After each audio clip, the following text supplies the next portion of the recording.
I will read when to quit. At what point can or should a leader quit, if at all?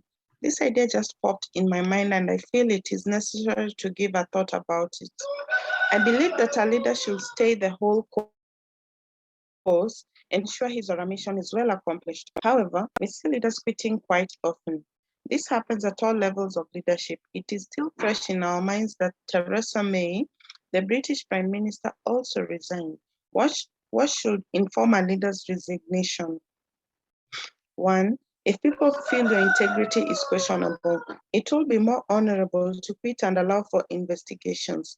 It will give you more honor to quit voluntarily than to be compelled to do so.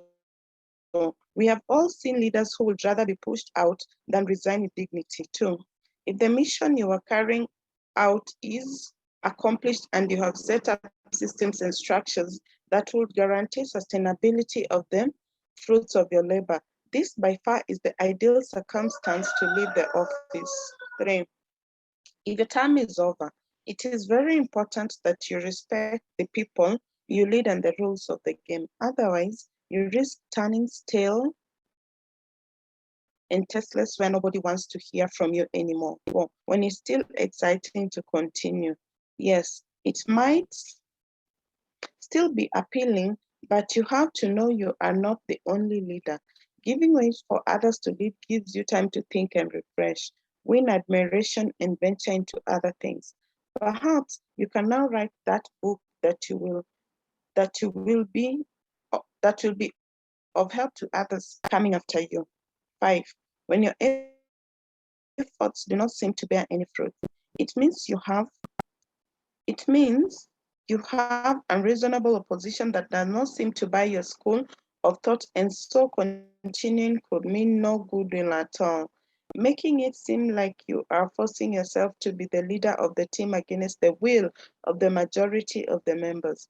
Leadership, in my view, should be at the discretion of the people. Read the mood and do what is proper. If you realize that a good number of the people you should lead doubt your ability to lead them, more so after being given a fair chance to prove yourself, and you also sincerely cannot see any results from your well-intended efforts, simply step aside for others to take that leadership role. You can always lead without any title.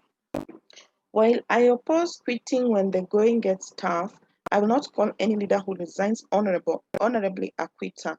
This is someone with integrity, doing the right thing, doing what ought to be done. May he or she be blessed abundantly. Amen. Yes, yes, thank you. Thank you very much. So we can start giving our comments on the same, yeah, about this subject of quitting. Yes. I think I'll go first. Um, it's interesting, and I love the fact that you have decided to write about quitting, because I remember last time I had an issue with you when you're talking about people leaving or this and that, people leaving the organizations and everything. I love the fact that you have decided to express, yes, there's a time that a leader should quit. And personally, I believe that we live in seasons. You see, you can't just be somewhere for 15 years, for 20 years, for I don't know how many years, just the same place. You outgrow places. And it is very okay to outgrow places and to move on to other places that you're going to be more useful. And apart from that, there comes a place where you have already mentored someone to take over you. And you realize that when you're at this place, it is like you are sabotaging this other person to grow. So personally, from my point of view, I think as a leader, it is okay for you to step out and venture into other things and let people grow, people whom you have mentored, people whom you have worked with, people who also buy into the vision of the organization or your business. Someone else, Dr. Eda. Dr. Eda. I'd love to hear your mind concerning the same. Yeah, that is true. I agree with what you have said, that you can outgrow an organization. I remember, okay, I don't subscribe to everything that Oprah Winfrey says. In fact, I disagree with her a lot. But one thing that she said was that the reason why Michael Jackson's career went down is because he didn't quit when he was supposed to quit. So when you quit at the top of your game, you know, like Thriller was actually a phenomenon for my generation. And nothing like that had ever been seen in the history of music, the success of that. And that's why she said she also stepped down from her show to go into another venture and rebrand herself. So Michael Jackson was still looking for that thrill and that whatever phenomenon that was, but it never happened again. He never got that kind of success again. So it's also good sometimes to leave when you're at the top of your game and everybody will remember you because you left on a high note, rather than what they call in Kiswahili kungangana, mpaka people get bored of you and you become stale, like the passage says. You leave when you're at the top of the game and you've handed over properly, yeah. So people are left with that impression of that, yeah, he left us in a good way. Thanks for letting me share. Okay, karibu sana. I think I'd love to hear from you, Otieno Paul Peter, because maybe I might be speaking from a place where I have not owned an organization to say that it really hurts or it really pains. I don't know. I don't know how people feel. Now, from your own point of view, as the writer of this book, as someone who has gone ahead, as someone who has had an organization, who has had a business, I would love to hear from you about a leader quitting. When your leader comes and tells you, by the way, I am quitting, I feel like this and this and that. Because personally, for me, I have had my own experiences where I'm like, okay, I think time has come for me to step down. And then you realize everything has gone south, or now the founder of the organization has issues with you because you're leaving and everything. But I'm just thinking, you see, I can't stay here forever. I think at times you ought to be happy that this person has outgrown this space, this person has done whatever they're supposed to do at this place, and now they are moving on. So Otieno Paul Peter, kindly tell us from the mind of the founder, from the heart of the founder, what goes on when your leader comes and tells you, I am leaving by good faith? Thank you, Lady Noel. Our moderator, one thing we need to first distinguish is that quitting in this case should not be misconstrued to mean, for example, somebody is in a race. We are doing 10,000 meters marathon, 10,000 meters or something, and then I stop at the 9th. So quitting in this case simply means you've done what you were supposed to do, or at least where you've reached, there is no much value you're going to add as you move on. And I'd like to start by saying systems and structures. A leader needs to be establishing systems that will outlive him or her, that will continue to further your legacy. You see, I see in governments, we talk about, for example, if you check US government, Obama came up with Obamacare. Trump came and scrapped it. And somebody, Biden, comes and maybe reinstates or whatever.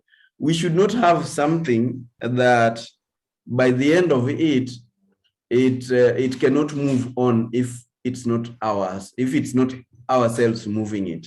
So a leader should be able to set up something. If it is building an organization, we should be able to see that when you are there, and this is what we are going to discuss in the next chapter, building a legacy.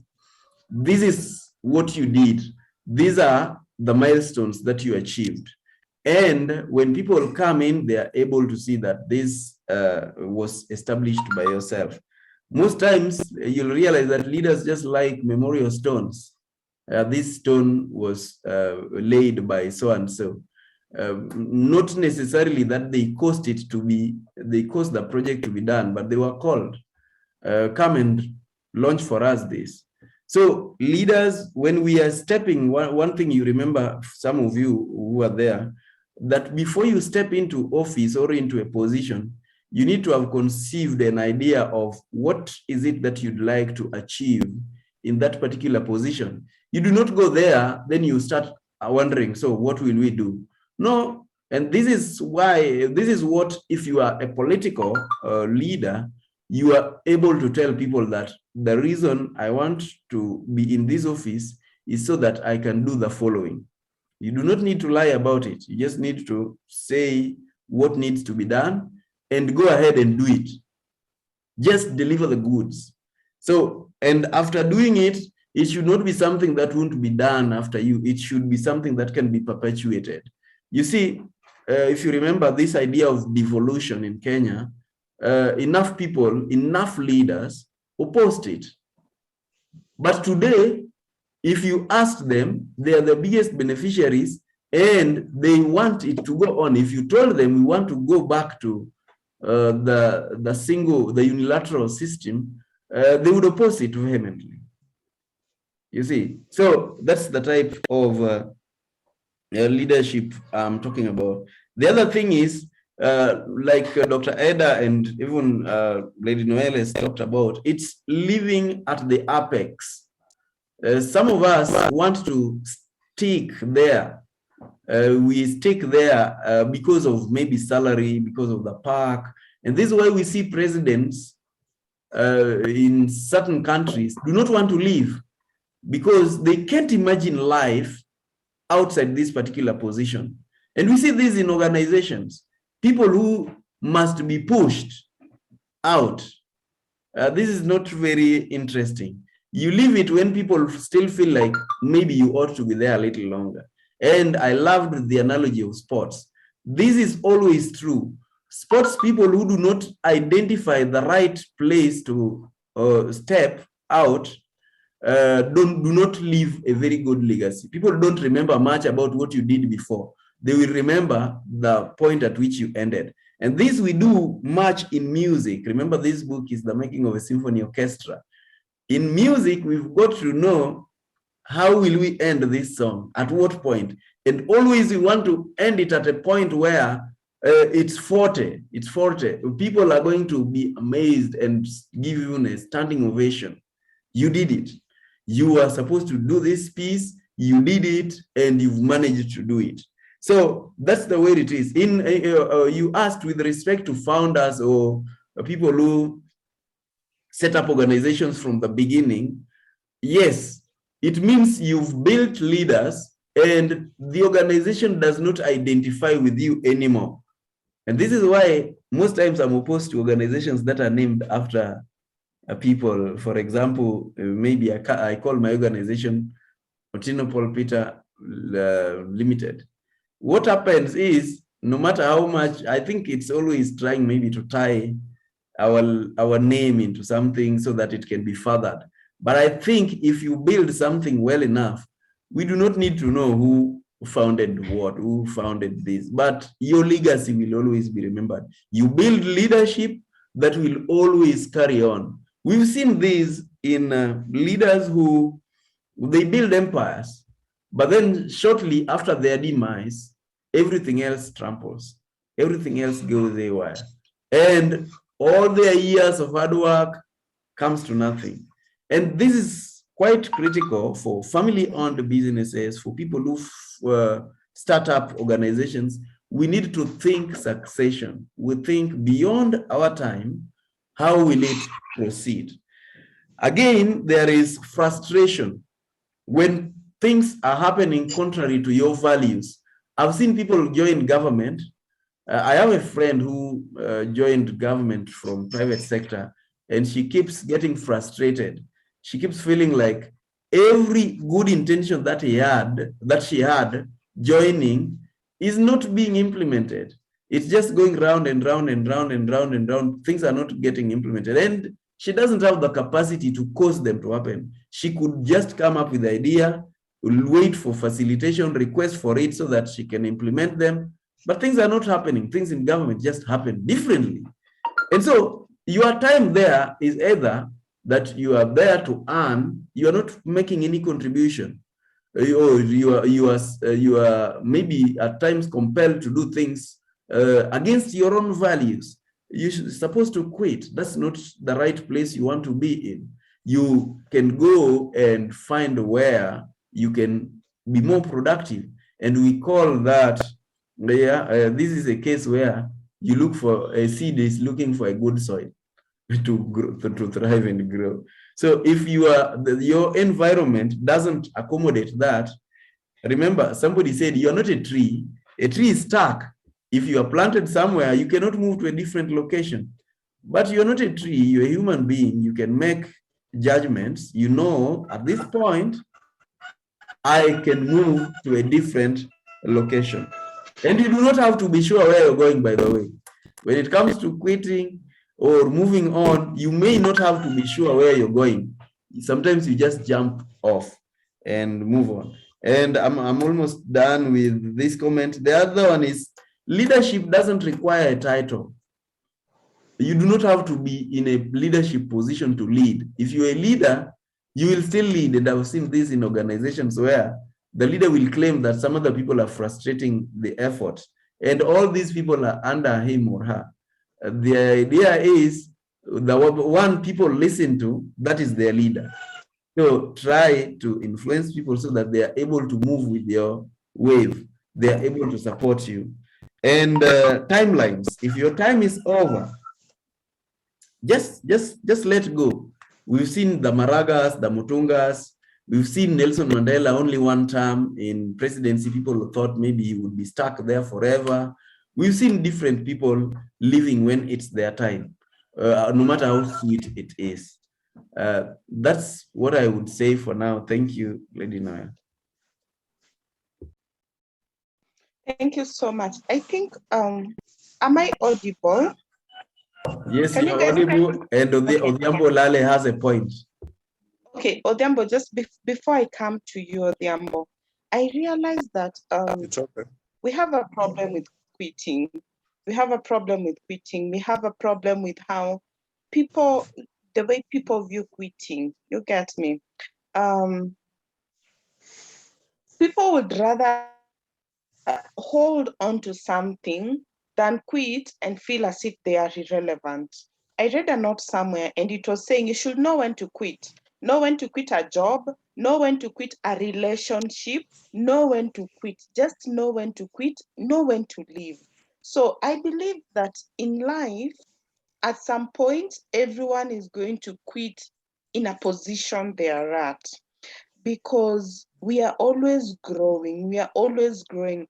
And you realize that the more you grow, the more you outgrow some things, and the more you have to now move into new challenges. Mr. Odhiambo Olale.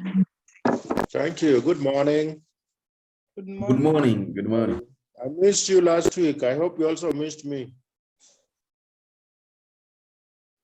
Yeah, that was a light with a light touch. Now, I really like this topic about quitting. When do you quit? You know, some of us are of the old school, permanent and pensionable.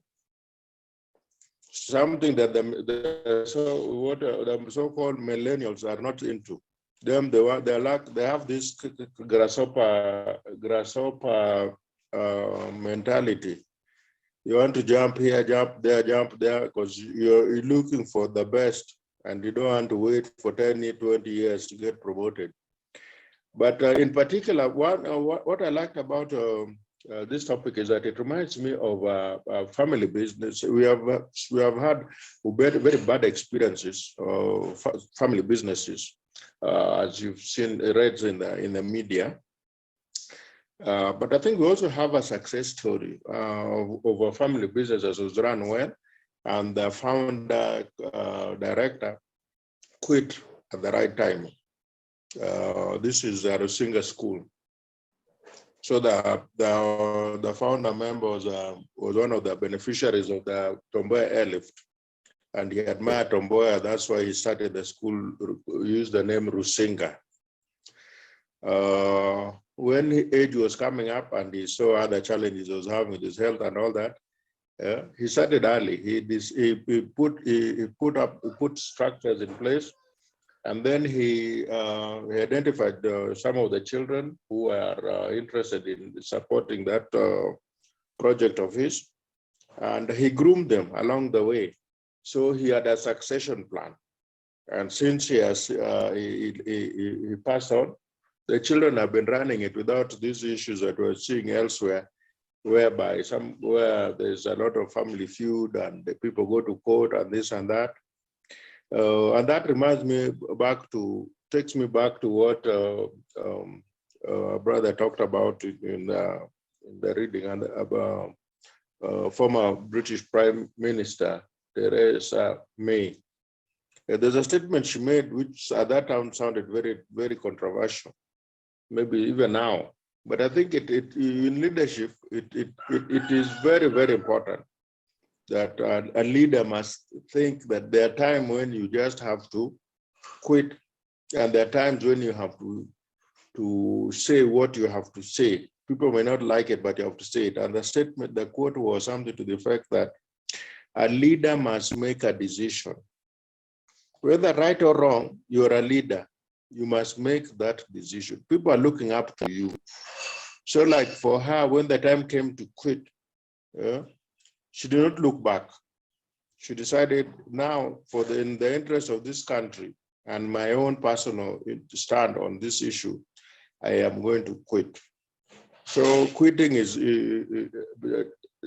may look bad, may make somebody look like a bad leader, a weak leader, but that decision must be made. And it's a culture that we are yet to embrace here in Africa generally, especially the politicians. They want to be there forever. But being there forever, the problem is that, like we were told earlier on, is that you don't add value. You are just the same old person who is just sitting there by force, like Moi for 24 years, Mara, and you don't make much progress. The same also applies with a private company. When you have a leader who is there for too long, again, it stagnates one way or another. Thank you very much. Karibu sana. Thank you so much, Mr. Olale. I think I honestly always love your mind and the way you think and your thinking pattern and everything. But there's something that you have said, that as millennials, we have the grasshopper mentality. We are always hoping from this to that. I really won't say that we have the grasshopper mentality. I would say that right now, knowledge is everywhere. You see, you can learn from everywhere. You don't have to go to a classroom for you to learn. You can educate yourself online and everything. So you realize that after you have educated yourself, now the place that you are is too small to fit you. It's like you are limited. You're put in a box. And I will say that maybe we love challenges. We love going to new environment. We love being challenged. It is not about hoping, jumping and hoping, seeking for where greener pastures are.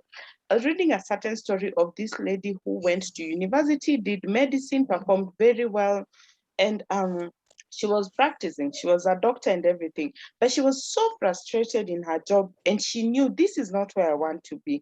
Guess what she did? She left and went to be a barrister at Java.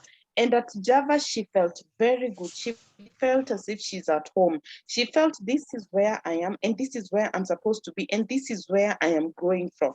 I feel like I am growing here, and I'm not growing in the medicine field. I mean, everyone was looking at her. Some of her colleagues would come to Java and they meet her and they're like, okay, So you left being a doctor, you came to be a barrister. But being a barrister is what she wanted to be. Being a barrister is what she felt, this is what I'm so much inclined to. So it's not about jumping, seeking for greener pastures. We understand purpose, and we know that we understand purpose, we understand growth, and we are always seeking for knowledge and growing. Okay, any other person?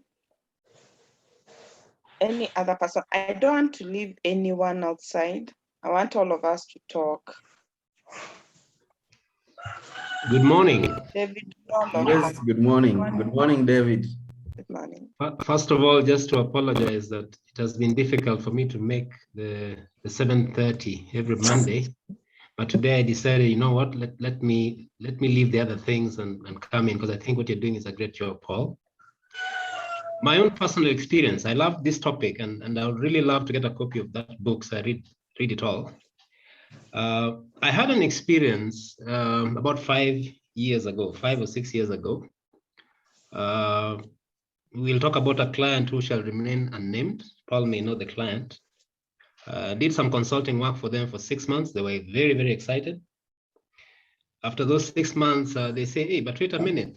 We like you. We like what you're doing. Why don't you leave whatever you're currently doing and come and work with us full-time? It was a CEO position. And I said, wow, this is now my retirement job. So obviously I took a long time thinking about it, praying about it. But eventually I felt I'd been on the job I wasn't for a bit long. No offense to those referred to as grasshoppers. I really identify with them because I believe you got to love what you're doing. So I left.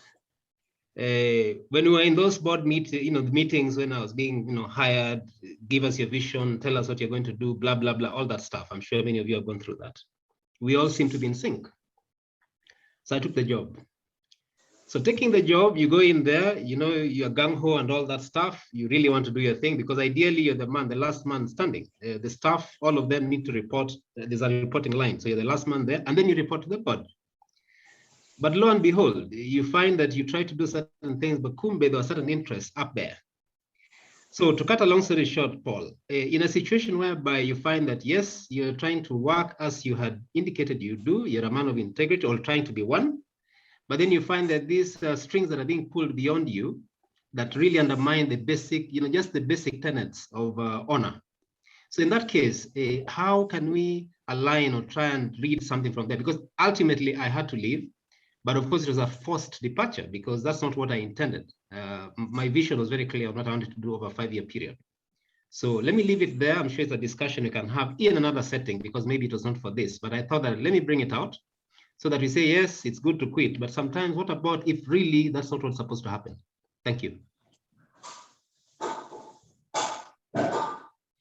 Okay, Otieno Paul Peter, maybe you'll respond to David Ndolo's question.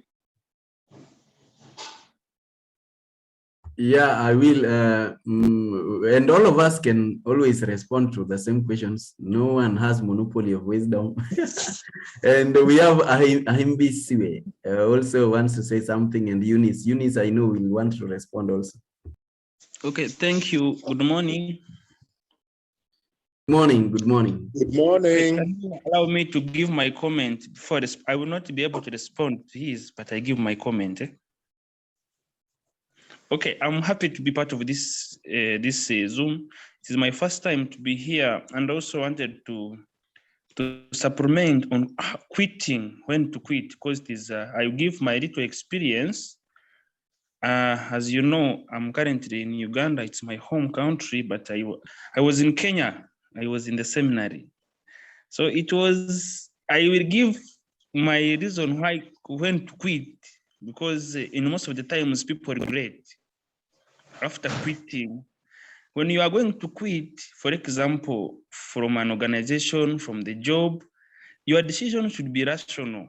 Rational by meaning you should reflect on it and you don't rush.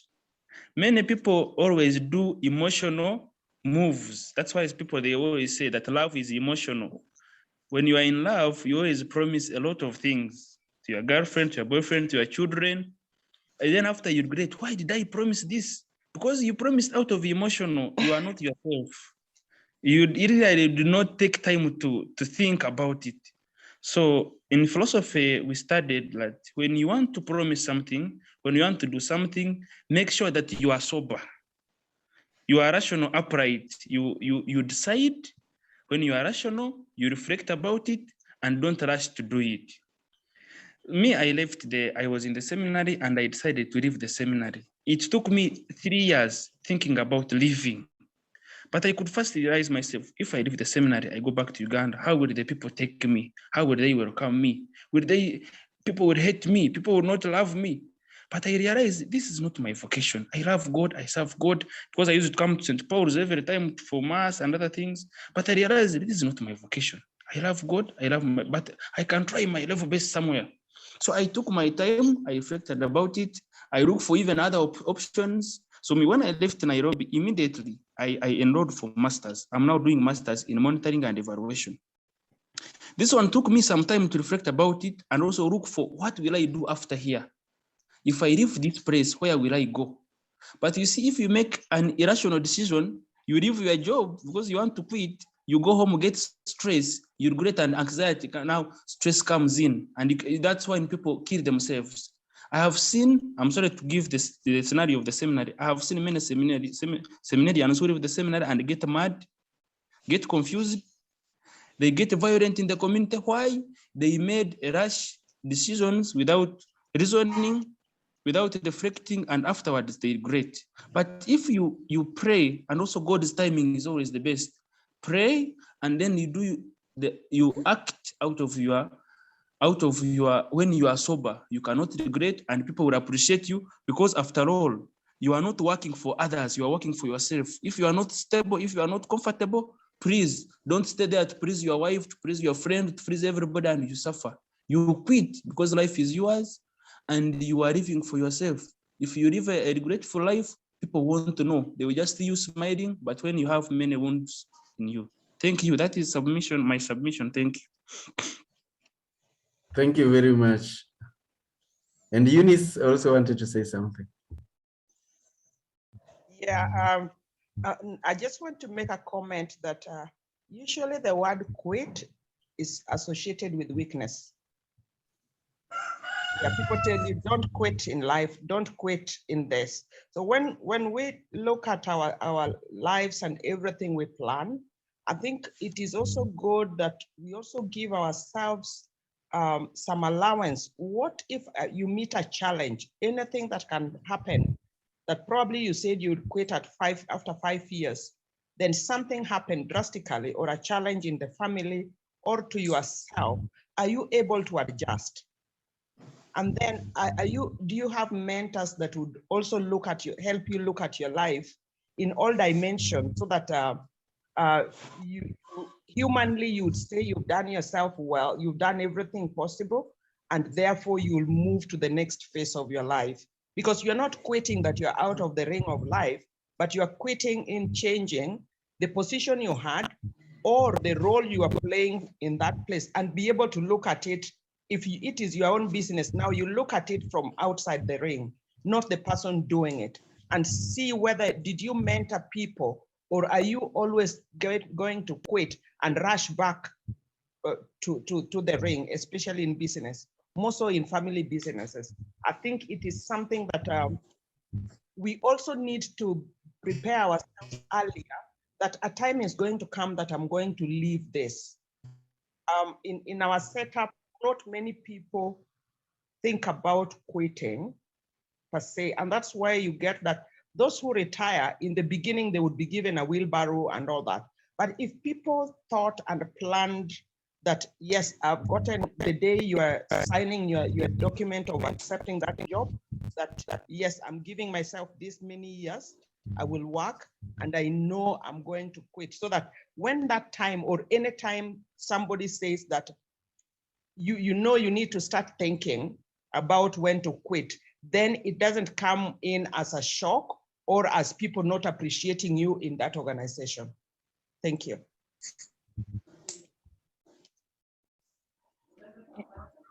Yes. Thank you so much, Eunice. Asante sana. So maybe just before the writer of the book gives us his closing remarks, because we have to have another short meeting. From my end, I would say that I feel it is healthy to quit. I feel it is healthy to quit at the right time.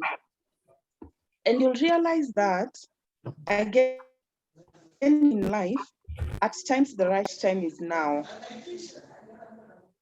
Evaluate where you are, and if you feel that this is the time that I ought to leave this place, kindly just leave, or leave this organization, just leave. Okay, or leave this organization, just leave. So, Otieno Paul Peter.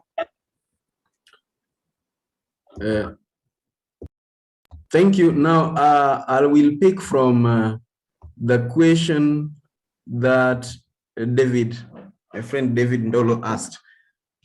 And picking from just where units left it, the word quitting has been having a negative connotation.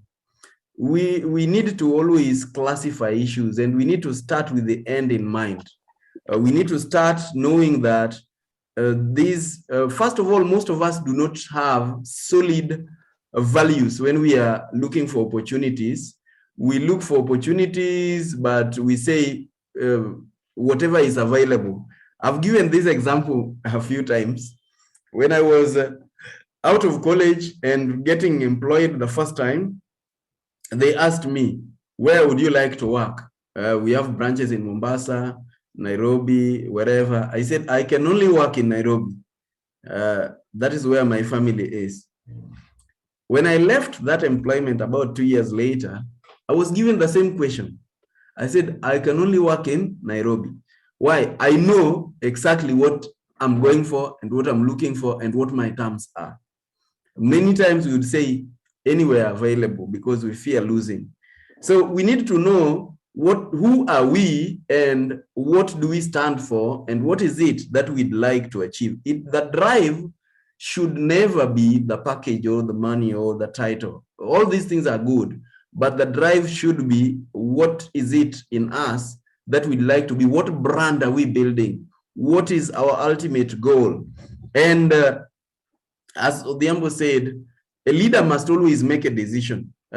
Leadership is about decision. The question is, what informs our decision making? And I think that is where we will speak briefly. So it's noble to quit at some point. It's very healthy and noble. We should not feel guilty about it. The problem is what informed our quitting. Are we quitting because it's tough?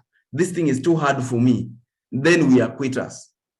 You see, like I started studying, maybe I chose to study a particular course, or I started some business and I'm not ready to learn. It means even what informed my starting wasn't really solid.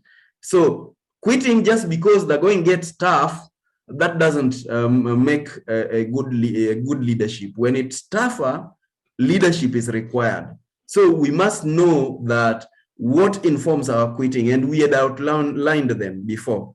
The other thing is it my passion? Is it my calling?